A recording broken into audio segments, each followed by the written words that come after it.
Hi, so let's look at the executive summary assignment. It is a lot like the job ad research memo assignment in that it is 100 points, 10% of your grade, and it is taking a lot of information and summarizing it in a single page document.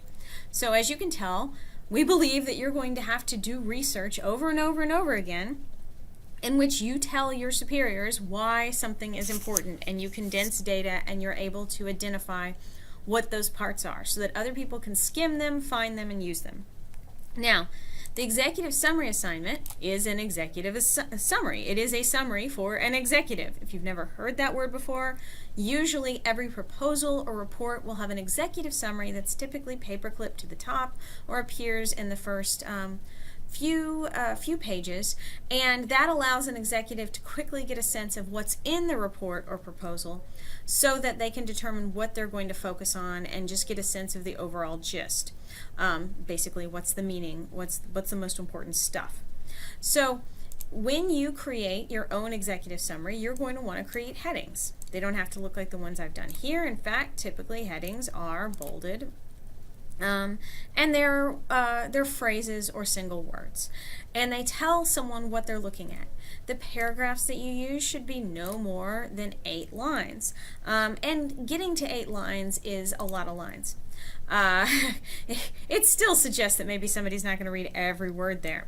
Remember that each member of the group is going to work alone, so this is a great activity to do before you really polish up your proposal. Walk through your proposal and ask yourself, what are the different parts, write them down, and identify what's important in each part. So if you notice, you're going to submit to e-learning, you're going to use appropriate titles and document carefully. So people want to glance at the document and understand the relevance. You're going to summarize the proposal, the main points and the most relevant data in the same order that the sections of the proposal are presented. That's why this becomes a great activity to do before you polish the proposal and complete it, and then polish the executive summary after you've finished that proposal, because this gives you a sense of what you really need to work on in the proposal, since you're going to look at each part in order. You're going to make sure you convey the most important information. If you must quote, you use only short quotations in quotation marks and documented, because they are absolutely necessary. Don't use quotations unless you have to. If you're going to use longer quotations, paraphrase and still give them credit using APA style. You're going to use headings.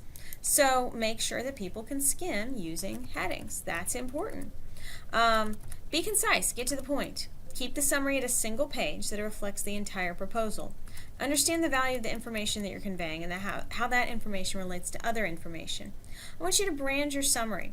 Remember that you're speaking for the company, so it should look and sound like someone from that company. It should look like documentation from the company. So what is important for that company in this executive summary, and what should that look like? Proofread carefully to show that you can do this professionally and with precision. You're going to reference the examples. On e-learning, there are example proposals. Read the proposals and look at the executive summaries of those proposals in order to understand the assignment better.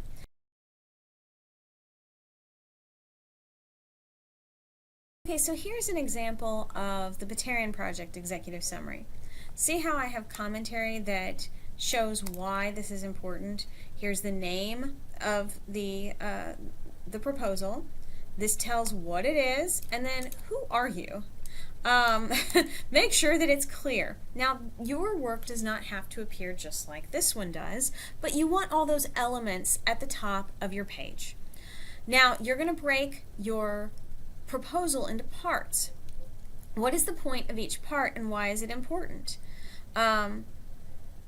So, as you go through this, look at the introduction. Why is that important? Look at the background. Why is that important? Look at the proposal itself and what they're proposing and how much it costs. Those are the important things. Why? What are they doing? How long is it going to take? Be able to summarize this. You're going to cover those proposal sections in the same order as the proposals, and you're not going to quote long quotes unless it's absolutely necessary. If at all possible, use a summary rather than quotations. You're going to combine sections if necessary, like the schedule and staff. And then you're going to end by explaining to the chamber why this is important and what they're going to do. So remember, that's what the Chamber of Commerce cares about, and that's what your boss cares about.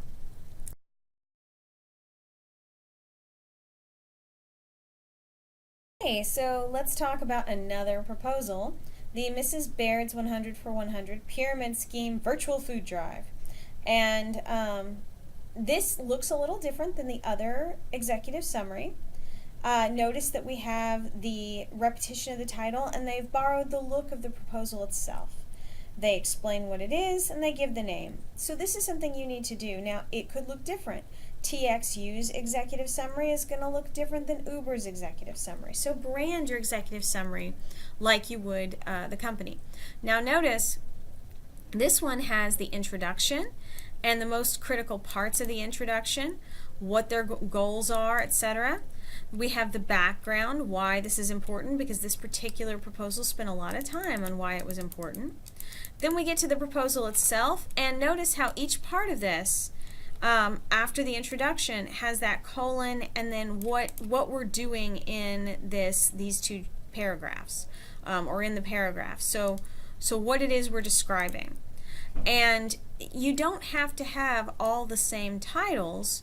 Maybe there's an aspect of this proposal that you need to include that isn't reflected in typical proposal titles. So that might be something like the Mrs. Baird's Food Drive Employee Competition. So we know that needs to be included. There is no other place to really put it. It didn't fit under the proposal part.